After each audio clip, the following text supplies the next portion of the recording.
I was making my video when I make a tomato carrot juice, and I realized that I'm not by myself.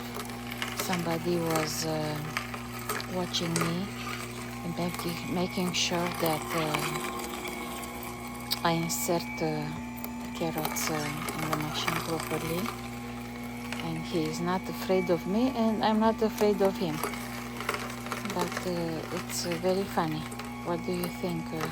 What he was doing there actually?